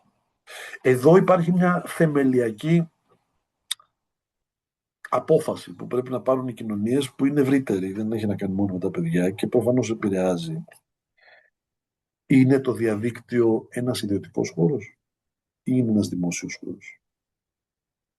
Και ειδικά για τέτοιου είδους μαζικές πλατφόρμες που είναι το δημόσιο Πλατείες, καφενείο. είναι Είναι πλατείες. Τα social πλατεία. γι' αυτό φέρανε Ε, επανάσταση, γιατί αν δεν ήταν πλατείες δεν θα... Μπράβο. Λοιπόν, εδώ ενιολογείται το ότι δεν είναι πλατεία, είναι ιδιωτικό μαγαζί του Ζούκεμπεργκ, του Γκέιτς, του Μάσκ, του ενός του άλλου. Όσο μένουμε σε αυτό, τόσο δεν θα βγαίνει άκρη και οι λύσεις θα είναι ολοένα και πιο ολοκληρωτικές και ολοένα πιο χειρότερες. Δηλαδή θα κάνουν τα πράγματα χειρότερα και για αυτά που λένε και για τον εθισμό και για τις βλαπτικές που θα τα κάνουν χειρότερα. Η μόνη πιθανότητα να υπάρχει μια άλλη λογική είναι να πούμε ότι είναι πλατείες. Και στις πλατείες οι οργανωμένες κοινωνίες αξιώνουν να έχουν αυτές τον πρώτο λόγο για το τι είναι νόμιμο και τι δεν είναι. Όχι ο ιδιοκτήτης της πλατείας. Σκεφτείτε λέω στους ακροατές και τους... Ό,τι καταφέρουμε σήμερα, παιδιά! Ναι. Λοιπόν, σκέψου εσύ και να το σκεφτεί και ο καθένας μας, γιατί υπάρχει και αυτή η παραφιλολογία για την οποία στην ελληνική ειδησιογραφία έχουμε διαβάσει πάρα πολύ λίγα πράγματα, η οποία υπάρχει εδώ και καμιά δεκαριά χρόνια στους ευρωπαϊκούς θεσμούς, από τότε που η Ευρωπαϊκή Επιτροπή διαμόρφωσε το GDPR για τα προσωπικά δεδομένα. Οι μεγάλοι πάροχοι τεχνολογικών υπηρεσιών, η Google, η Microsoft, η Meta, η X και αυτοί, έχουν βγει στα κάγκελα ότι με αυτά που μας ζητάτε δεν θα μπορούμε να κάνουμε εμείς προληπτικούς ελέγχους και τάχα μου να σώζουμε παιδιά από σεξουαλική προσέγγιση και παραβίαση. Και έχουν βάλει και διάφορα φερέφωνά τους και σκούζουν όλοι μαζί. Αφήστε τους να κάνουν ελέγχους για να σώσουν παιδιά. Καταρχάς, εγώ δεν έχω δει να σώζουν κανένα παιδί όλα αυτά τα χρόνια. Δεν έχω δει κανένα παιδί. Να σώζετε παιδί γενικά και εμένα αυτό με Όχι, απασχολεί. γενικά έχω δει να σώζονται παιδιά. Δεν έχω Όχι, δει να εννοώ σώζονται... γενικά Από προληπτικό έλεγχο στο X δεν έχω δει να σώζεται κανένα παιδί. Εντάξει. Αλλά, λοιπόν, εκτός αυτού, θέλω να σας πω, ας σκεφτούμε το εξής. Πες ότι είχαμε ένα ιδιωτικό νηπιαγωγείο που είχε ο ιδιοκτήτης και την επιχείρηση και τη γη και το κτίριο που στεγάζεται και πλήρωνε αυτός τους υπαλλήλους. Εντάξει, ιδιωτικό. Και πες ότι αυτός ο άνθρωπος αντιλαμβάνονταν ότι υπάρχει κάποιος που κυκλοφορεί στα πέριξ του νηπιαγωγείου και μπορεί να είναι ύποπτες οι κινήσεις του σε σχέση με τα παιδιά. Τι θα λέγαμε? Βάλε τους μπράβους σου να τον δίνουν, να τον πετάξουν έξω. Δεν θα λέγαμε να φωνάξει την αστυνομία, τον εισαγγελέα? Γιατί όσο και αν μπορεί να λέμε διάφορα, ο εισαγγελέας, η αστυνομία είναι η έκφραση του οργανωμένου κοινωνικού συνόλου. Αυτός θα κρίνει αν όντως είναι ύποπτος ή δεν είναι. Αυτός θα του επιβάλλει κάποια ποινή ή δεν θα του επιβάλλει. Δεν θα πάει Ανατρίχιασα λίγο. Ναι, ρε παιδί μου. Εδώ η ενιολόγηση του διαδικτύου ως ιδιωτικό τσιφλίκι του Ζούκεμπεργκ και του Μάσκ σημαίνει ότι ο ιδιοκτήτης κρίνει ποιος είναι ύποπτος, βγάζει και τη δικαστική απόφαση και την εφαρμόζει κιόλας. Και κάνει ό,τι γουστάρει. Λοιπόν, γι' αυτό τη λένε τεχνοφεουδαρχία. Γιατί μας πάει σε μια κατάσταση που όντως θυμίζει την εποχή της φεουδαρχίας, που στο estate του Γάλλου Μαρκισίου αυτός ήταν ο δικαστής, ο δικός του νόμος εφαρμοζόταν και οι άλλοι ήταν απλώς πράγματα μέσα στην ιδιοκτησία του. Υπάρχουν βέβαια εδώ κάποιες λεπτομεριούλες, τις οποίες δεν είμαι σίγουρη ότι μπορούμε να γλιτώσουμε. Δηλαδή αυτές οι δίκες που έγιναν στην Αμερική, έχω γράψει ένα άρθρο γι' αυτό, οι δίκες που έγιναν στην Αμερική για να αποδείξουν ότι οι αλγόριθμοι είναι θυστικοί, στην ουσία τι κάνανε? Παρέκαμψαν το ζήτημα του περιεχομένου, γιατί δεν μπορούσαν με βάση το άρθρο 230 που έχουν εκεί να πατήσουν πάνω σε αυτό, γιατί θα επρόκειτο για λογοκρισία, οπότε το παρακάμπτουν τελείως και κατηγορούν τη Μέτα και τους άλλους τέλος πάντων για εθιστικούς αλγόριθμους, ώστε να βάλουν στο τραπέζι ένα δεδικασμένο, το οποίο μετά θα χρησιμοποιηθεί εναντίον πολύ μικρότερων τελίδων, πόρταλς κλπ. Πάντως, στις ΗΠΑ είναι καλύτερα σε αυτό το θέμα από ότι στην Ευρώπη. Δηλαδή στην Ευρώπη είναι περίπου δεδομένη στη συζήτηση στους θεσμούς τουλάχιστον ότι το διαδίκτυο είναι ιδιωτικό πράγμα και δεν έχουμε να πούμε τίποτα εμείς. Πράγμα το οποίο όχι, δεν νομίζω ότι... και στην Αμερική υπάρχει ένα ζήτημα, γιατί φαινομενικά, ας πούμε, μπορεί και μια πολιτεία ολόκληρη να κινηθεί εναντίον. Στην Αμερική έχει υπάρξει μια απόφαση που έχει φτάσει και έχει εξαντλήσει και τους βαθμούς τους δικαστικούς, η οποία έχει αρχίσει στην προηγούμενη θητεία του Ντόναλντ Τραμπ ως Προέδρου, όταν έσβησε διάφορα σχόλια από το λογαριασμό του στο τότε Twitter, όπου είχε αποφανθεί τότε το δικαστήριο ότι οι λογαριασμοί των δημοσίων προσώπων, γιατί ήταν πρόεδρος των ΗΠΑ, είναι το Σύνταγμα, είναι δημόσιος χώρος. Και ότι σε αυτό είναι λογοκρισία. Το να σβήνει ο πρόεδρος σχόλια, ας πούμε, δεν μπορεί να τα σβήσει, και ως εκ τούτου, πράγμα το οποίο ήταν πολύ πιο μπροστά από ότι αυτά που συζητάνε στην Ευρώπη και σε άλλα μέρη, ας πούμε. Πολύ ωραία συζήτηση κάνουμε. Σε κάθε περίπτωση με ενδιαφέρει πάρα πολύ γι' αυτό συζήτησα και το ζήτημα του όρου εθιστικός, έτσι, γιατί έχει σημασία το περιεχόμενο και μέχρι όλα αυτά να εξελιχθούν κάπως, εμείς είμαστε στα μέσα κοινωνικής δικτύωσης. Τα παιδιά μας μπορεί να είναι επίσης, άρα έχει πολύ μεγάλη σημασία πώς εκπαιδεύεις για το ίδιο το περιεχόμενο. Εγώ να πω κάτι που το λέω συχνά. Το καλύτερο λογισμικό προστασίας του παιδιού είναι ο γονιός που λέει στο παιδί, έλα να κάτσουμε, σέρφαρε εσύ ρε παιδί μου, γιατί εγώ της κι αλλιώς δεν τα ξέρω πολύ καλά. Θες να κουβεντιάζουμε λίγο τι βλέπουμε και τι είναι αυτό που βλέπουμε. Να Δεν, στέλνει ένα στον άλλο, να συζητάμε, να δείχνω εγώ. δεν πρόκειται να μας σώσει καμία απαγόρευση, γιατί τα παιδιά θα ζήσουν μέσα σε αυτόν τον κόσμο. Όταν έλεγα πριν ότι και η οδήγηση θα είναι μια οθόνη ή ακόμα, όπως είπε σωστά, μια φωνητική εντολή, στην καθημερινότητά τους τα παιδιά, στη ζωή που θα ζήσουν αυτά, όχι αυτή που ζήσαμε εμείς, αυτοί που θα ζήσουν αυτά, θα υπάρχει τόσο πολλή τεχνολογία στην καθημερινότητα, που αλίμονο τώρα να πάμε με μια περιοριστική πολιτική, θα τα κάνουμε να ζήσουν λιγότερο από ό,τι θα μπορούν να ζουν. Εμένα με Λοιπόν, απασχολεί και κάτι άλλο. Είναι πολύ όπως σωστό. ακριβώς δεν τα κρατάς τα παιδιά στο σπίτι σου για πάντα, μην τυχόν και τα πατήσει ένα αμάξι, αλλά τα μαθαίνεις πώς να περπατάνε στο φυσικό κόσμο. Έχω κάνει βίντεο γι' αυτό. Ολόιδιο έχω πει. Τα μαθαίνεις πώς να μυρίζονται κινδύνους. Τα μαθαίνουν αν κάτι τα προβληματίζει να ζητάνε βοήθεια. Τα μαθαίνεις σιγά σιγά να φτιάξουν κριτήρια και να μπορούν να ξεδιαλέγουν ποιο είναι το υποφελές και ποιο είναι το βλαπτικό, ποιο είναι το καλό, ποιο είναι το κακό. Τι θα τα κάνεις, θα τα κρατήσεις σπίτι, να τα κοιτάς. Λοιπόν, έτσι και στον ψηφιακό κόσμο. Το νόημα είναι να τα μάθουμε να έχουν κριτήρια για τον ψηφιακό κόσμο και να τα μάθουμε να έχουν και τρόπους να καταλαβαίνουν τι είναι σωστό και τι είναι λάθος, τι είναι δίκαιο, τι είναι άδικο, τι είναι υποφελές, τι είναι βλαπτικό. Τα μαθαίνουμε να έχουν διάβλους, να ζητήσουν παραπάνω βοήθεια αν κάτι τα προβληματίζει. Μπράβο. Αυτά είναι το ζήτημα. Να έχουν άμεση πρόσβαση σε εμάς και να ξέρουν ότι είμαστε εκεί. Συγγνώμη, δηλαδή, εντάξει. Δηλαδή είναι σαν παλιά στην παιδική προστασία, όταν λέγαμε ότι είναι προστατευτικό για τα παιδιά να τους εφαρμόζουμε προγράμματα σεξουαλικής διαπαιδαγώγησης από πάρα πολύ μικρή ηλικία, υπήρχαν διάφοροι πιο συντηρητικοί γονείς, οι οποίοι αντιδρούσαν και λέγανε «Μα είναι πολύ πρόημα, πώς θα τα εκθέσεις τα παιδιά». Υπάρχουν ακόμα. Πετάγομαι. Ναι, σοβαρά, ναι, υπάρχουν ακόμα, αλλά να σου πω κάτι. Στη σημερινή εποχή που τα παιδιά μπαίνουν και το φυσιολογικό τους ενδιαφέρον και περιέργεια για τα θέματα του σώματος, της γυμνότητας, του σεξ και τα οδηγεί στο να ψάχνουν στο διαδίκτυο και να βρίσκουν τρόπους να βλέπουν τα πάντα. Ναι. Όποιος κάνει τώρα προγράμματα σεξουαλικής διαπαιδαγωγής σε όποια ηλικία, μαθαίνει και καμιά στάση που δεν την ήξερε. Δηλαδή, συγγνώμη. Πραγματικά. Έτσι. Τα παιδιά λοιπόν έχουν τόσο μεγάλη πρόσβαση στην πορνογραφία και στην ειδωνοβλεπτική συζήτηση γύρω από το σεξ και από τόσο μικρές ηλικίες που η αγωνία μήπως τα πονηρέψω, μήπως τα σοκάρω με μια πρώιμη επαφή τους με τα θέματα του σεξ, δεν παίζει, δηλαδή δεν έχει κανένα τόπο στο σημερινό κόσμο. Αντιθέτως, αυτό που έχει τόπο είναι η ερώτηση, εκτός από πορνογραφία και ειδωνοβλεπτική περιγραφή, θα ακούσουν καμιά άλλη ανθρώπινη κουβέντα της προκοπής για το σεξ ή θα ακούνε μόνο πορνογραφία? Ναι. Αυτό είναι το ερώτημα. Άλλα ερωτήματα δεν υπάρχουν στη σύγχρονη εποχή, είναι μόνο στο μυαλό μας τα άλλα ερωτήματα.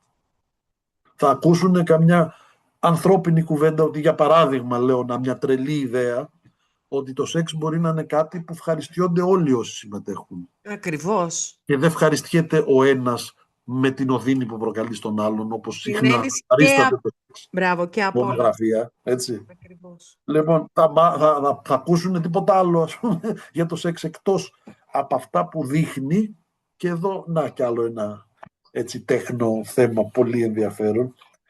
Η πορνογραφική βιομηχανία είναι μια βιομηχανία η οποία τα τελευταία 30 χρόνια έχει γιγαντωθεί.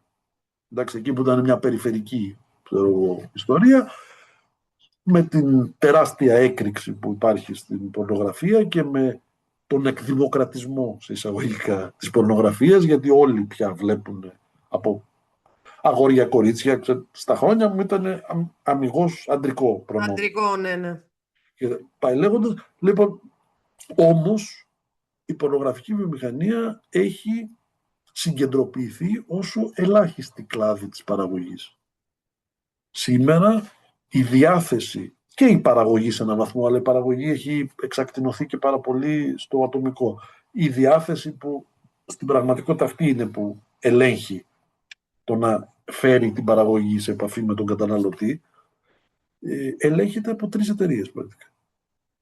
3 εταιρείες ελέγχουν πάνω από 90% της διακίνησης του παγκόσμιου πορνό. Η μεγαλύτερη, η Άιλο, είναι γνωστή, νομίζω την έχει ένας Ραβίνος, Ισραηλινός, Καναδο-Ισραηλινός, για την ακρίβεια. Δεν σχολιάζω καν τίποτα. Ναι. Θέλω να πω, και εγώ μερικές φορές σε μερικούς ευρωπαϊκούς θεσμούς, δεν ξέρω αν τους έχω σοκάρει τους ανθρώπους, γιατί τους έχω πει ότι όπως ακριβώς οι κοινωνίες έχουν πει, και τις έχουν πει σε συνθήκες, ξαναλέω, υπαρκτού καπιταλισμού, όχι ουτοπικού σοσιαλισμού, ότι για λόγους προστασίας του κοινωνικού συνόλου δεν επιτρέπουμε στις τράπεζες να συγκεντροποιηθούν τόσο πολύ ώστε να υπάρχει μόνο μία τράπεζα, γιατί αυτό θα δημιουργήσει συνθήκες εκβιασμού ολόκληρης της κοινωνίας. Και ακόμα και στις ΗΠΑ, θα σας θυμίσω, η Chase Manhattan έσπασε με απόφαση της Επιτροπής Ανταγωνισμού. Μπορεί να μην είναι όπως θα το θέλαμε αυτό, αλλά πάντως ως γενική ιδέα είναι ότι η κοινωνία, επειδή έχει ένα συμφέρον, μπορεί να επιβάλλει και στις εταιρείες ότι δεν μπορείς να συγκεντρώνεις τόσο πολύ εξουσία στα χέρια σου. Λοιπόν, εγώ λέω 3 εταιρείες, Και θα ήταν πολύ εύκολο αυτό να γίνει, έτσι. 3 think tank εκπαιδεύουν όλο τον πλανήτη στο τι θα έχει στο μυαλό του ότι είναι το σεξ τα επόμενα 30 χρόνια. Δεν είναι αυτό μια τρομακτική εξουσία? Δεν θα αντιστοιχούσε να πούμε ότι δεν μπορεί να είναι 3 μόνο? Τουλάχιστον θέλουμε λίγο κάπως να σπάει το μαύρο με πέρλα, ρε παιδί μου, να σπάει λίγο, να έχει λίγο ανταγωνισμό. Αντίστοιχα και στα social, η Meta δεν ξεκίνησε να τα έχει όλα, να αγοράζει. Τώρα τελευταία γίνεται αυτό που ο καθένας.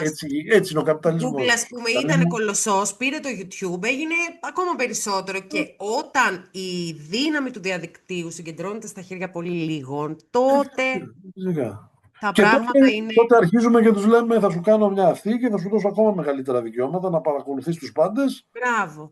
Και θα είσαι εσύ. Που υποτίθεται όμως ότι σε πάω στο δικαστήριο ταυτόχρονα, γιατί είσαι κακός. Αλλά μαζεύω όλα τα data. Τα δικαστήρια τώρα σε όλο τον κόσμο, συγγνώμη τώρα, σε αυτές τις μεγάλες εταιρείες, τα πρόστιμα που βάζουν, τα βγάζουν σε λιγότερο από 3 δευτερόλεπτα. Ας πούμε. Ναι. Αυτό είναι το θέμα, ότι το θέμα με τα δεδικασμένα που είπα πριν ήταν αυτό, ότι αν υπάρξει ζήτημα σε σχέση με το πώς είναι σχεδιασμένο, διαρθρωμένο, ό,τι υπάρχει εκεί έξω, μπορεί να την πληρώσουν αυτοί που είναι πολύ μικροί, που δεν αντέχουν φυσικά ούτε δικαστήρια.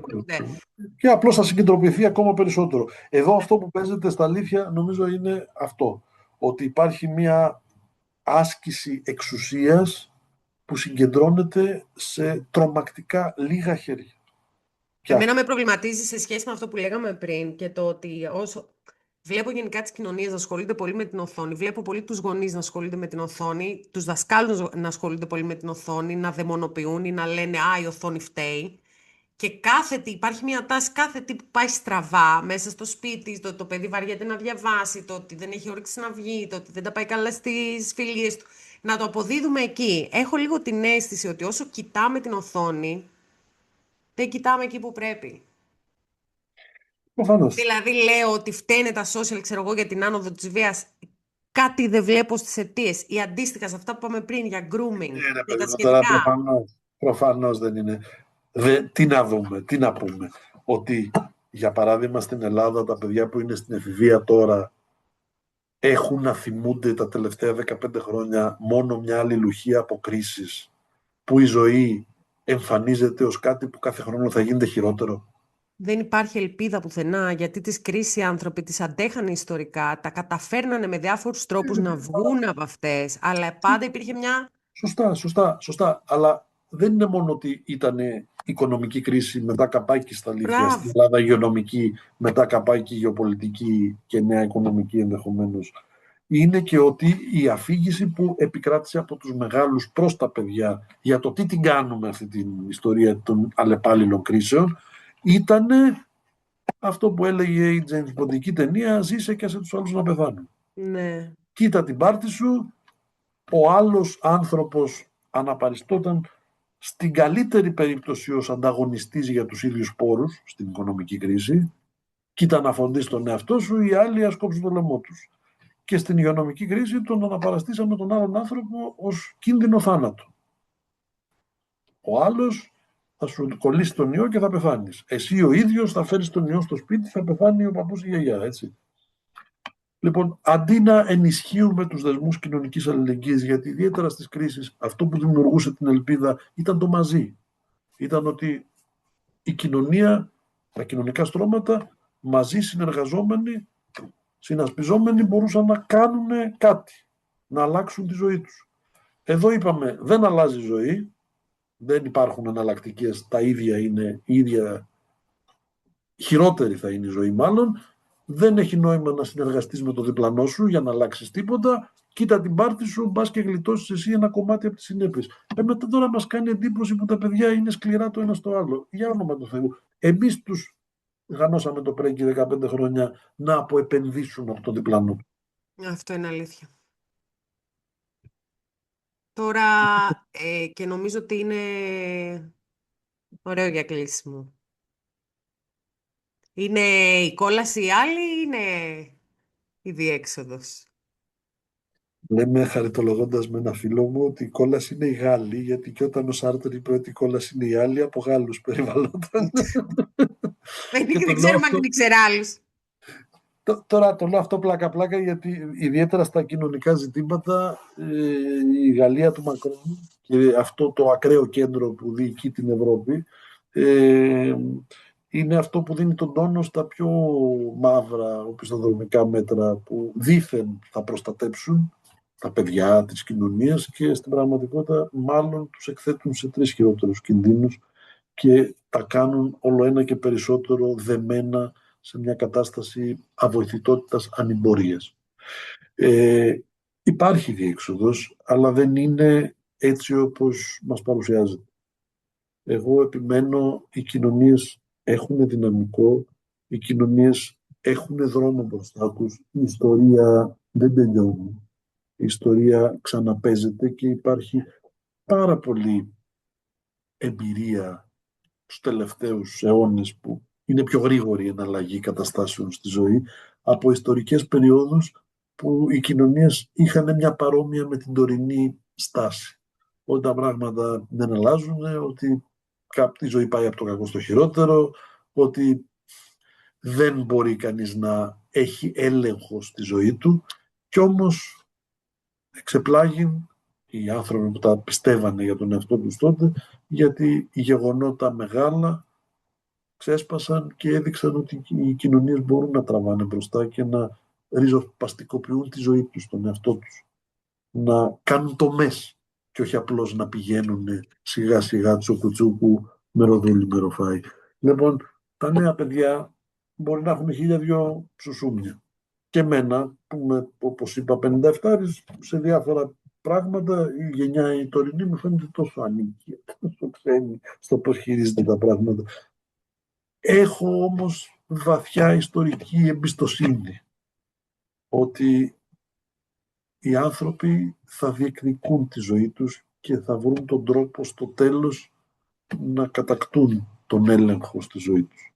Όλα αυτά που λέμε, αν το καλοσκεφτείς, ήταν, ειδικά για το χώρο των τεχνολογιών και του ψηφιακού κόσμου, είναι μια ιστορία ολοένα και μεγαλύτερης απώλειας του ελέγχου από τα άτομα και περάσματος του ελέγχου σε μια βράκα εταιριών μεγάλων, τεράστιων, πολυεθνικών της ψηφιακής τεχνολογίας και των τεχνολογιών Ενώ επικοινωνίας. ξεκινούσαν πάντα σαν κατακτήσεις.